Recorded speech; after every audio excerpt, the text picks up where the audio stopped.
यह cross dressing की कहानी हमारे एक सब्सक्राइबर द्वारा भेजी गई है। अगर आप भी अपनी कहानी इस चैनल पर शेयर करना चाहते हैं तो हमें कमेंट करके बताएं। हम आपकी कहानी इस चैनल पर सबके साथ शेयर करेंगे।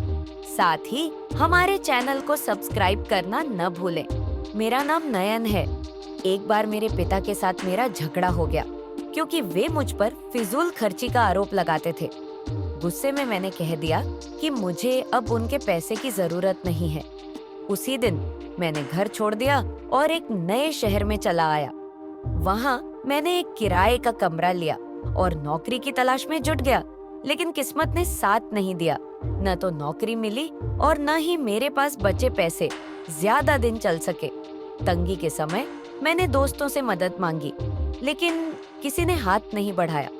सभी को पता था कि मैं घर से भागा हुआ हूँ और शायद इसी कारण उन्होंने मुझे अनदेखा कर दिया। इस मुश्किल समय में मेरी कॉलेज की एक पुरानी दोस्त जानवी ने मेरा साथ दिया। वह उसी शहर में रहती थी और हम अक्सर फोन पर बात किया करते थे। जब उसे मेरी स्थिति का पता चला तो उसने मुझे आर्थिक मदद दी। इसके साथ ही उसने मुझसे पूछा, नयन, क्या तुम मुझसे शादी करोगे? मैंने अपनी बेरोजगारी और अनिश्चित भविष्य का हवाला देकर कहा, क्या तुम्हारी माँ हमारी शादी के लिए तैयार होंगी? जानवी ने जवाब दिया, मेरे पापा अब इस दुनिया में नहीं हैं और मम्मी मुझे किसी बात के लिए मना नहीं करती। मैं उनकी इकलौती बेटी हूँ। मेरे पास कोई विकल्प नहीं बचा था। जानवी की मदद से मैंने उसकी माँ से मुलाकात की और अपनी पूरी कहानी उन्हें बताई। उन्होंने हमारी शादी के लिए हामी भर दी, लेकिन एक शर्त रखी, शादी के बाद मुझे उनके घर में ही रहना होगा और तब तक घर जमाई बनकर रहना होगा जब तक मैं नौकरी नहीं ढूंढ लेता। कुछ दिनों बाद हमारी शादी हो गई। जानवी प्राइवेट कंपनी में काम करती थी और घर का सारा खर्च उसी के वेतन से चलता था। मैंने कई परीक्षाएं दी, लेकिन सफलता हाथ नहीं लगी। दिन बीतते गए और बेरोजगारी ने मेरी आत्मनिर्भरता को खत्म कर दिया। एक दिन मेरी सासू माँ ने कहा, जब तक नौकरी नहीं मिलती तब तक घर के कामों में हाथ बटाओ। मैंने उनकी बात मान ली। शुरुआत छोटी छोटी चीजों से हुई, चाय बनाना, बर्तन धोना। धीरे धीरे मैं खाना बनाना भी सीख गया। समय बीतने के साथ मेरी सासू माँ और पत्नी को यह एहसास हुआ कि मैं घर के कामों में काफी अच्छा हूँ। एक दिन मजाक मजाक में मेरी सासू माँ ने कहा, नयन, तुम्हें तो भगवान ने गलती से लड़का बना दिया है, तुम्हें लड़की होना चाहिए था।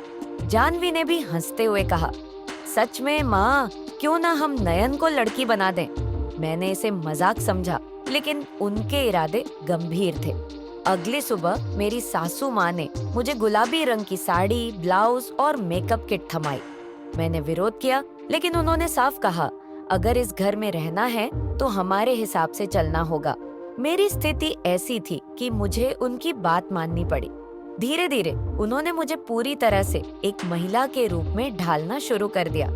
मेरी नाक कान छेदे गए, मेकअप करवाया गया और महिलाओं के कपड़े पहनाए गए। अब मैं घर पर पूरी तरह से एक महिला के रूप में रहता था। शुरुआत में यह सब मुझे अजीब और शर्मनाक लगता था, लेकिन धीरे धीरे मैंने इसे स्वीकार कर लिया। घर के कामों में निपुण होने के साथ मैंने महिलाओं की तरह व्यवहार करना और कपड़े पहनना भी सीख लिया। आज मैं पूरी तरह से अपनी इस नई जिंदगी में ढल चुका हूँ। मेरी पत्नी ऑफिस जाती है और मैं घर पर उसकी माँ के साथ घर संभालता हूँ। जानवी और मेरी सासू माँ इस बदलाव से खुश है और अब मैं भी इस नई भूमिका में सहज महसूस करता हूँ। कभी कभी सोचता हूँ कि यह सब मेरे साथ कैसे हुआ, लेकिन अब यह मेरी जिंदगी का हिस्सा है। जानवी और मेरी सासू माँ के सहयोग से मैंने खुद को एक नई पहचान दी है। अब मैं नयन से नयना बन चुका हूँ और यह जिंदगी मुझे पहले से ज्यादा सुकून भरी लगती है। अगर आप नयना की जगह पे होते तो क्या करते? हमें कमेंट करके जरूर बताएं। हमें आपका कमेंट बेसब्री से इंतजार रहेगा।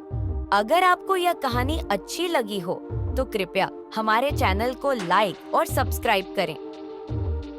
वीडियो बनाने में बहुत मेहनत लगती है। हमें सपोर्ट करें ताकि हम आपके लिए और दिलचस्प कहानियां ला सकें। अपने क्रॉस ड्रेसिंग पसंद करने वाले दोस्तों के साथ भी इसे शेयर करें। धन्यवाद।